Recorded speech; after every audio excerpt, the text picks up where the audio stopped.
Hello everyone, today is the 10th of February. As you may be aware, we have been reflecting together on the theme of identity lately.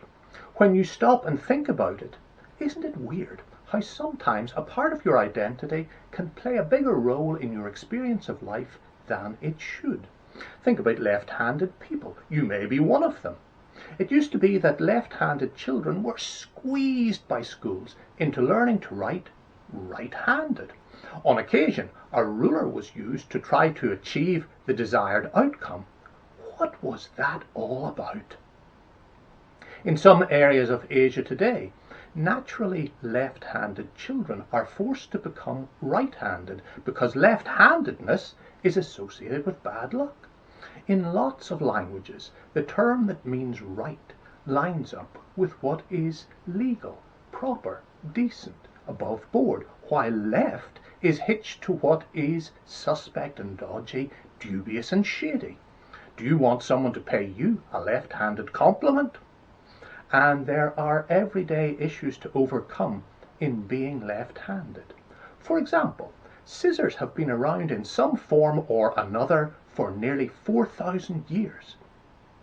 But for virtually all that time, they have been designed with right-handed people in mind.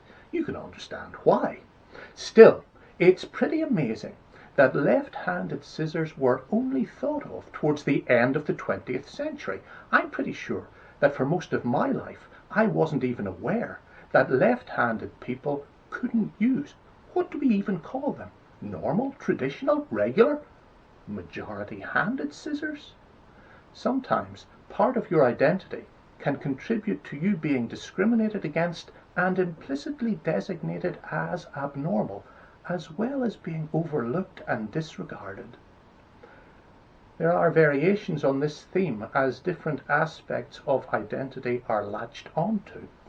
Think about how folk with a certain hair colour are often simply referred to as ginger, as if this is all you need to know by way of an identity marker.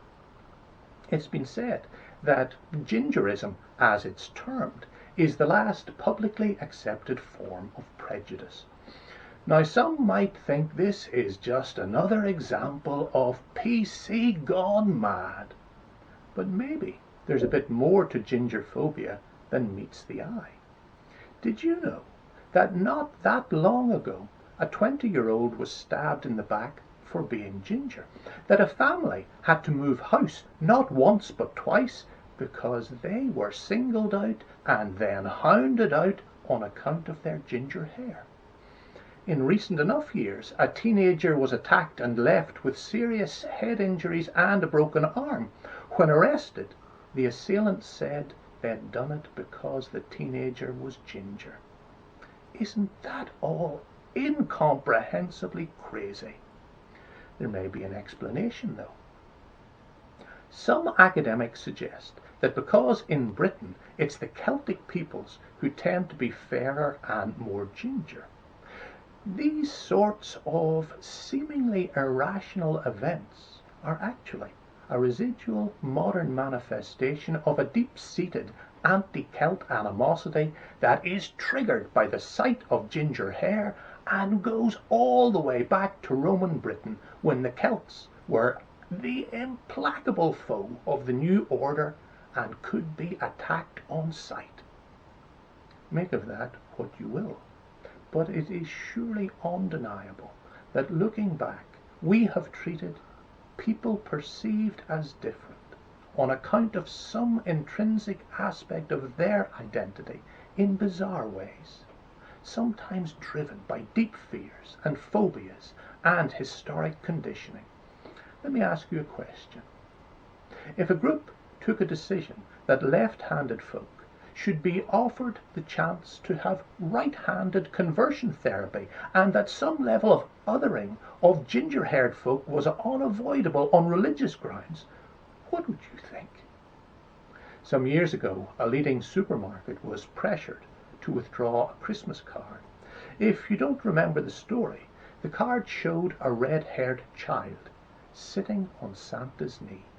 The accompanying caption noted, "Santa loves all kids, even ginger ones." But in light of the story of the Bible, with St. Valentine's Day coming, perhaps we should just say, through Jesus, God loves all people, and leave it at that, apart, of course, from living generously out of that deepest of biblical truths. That's our calling, and close to the core of our Christian identity. God bless. Bye for now.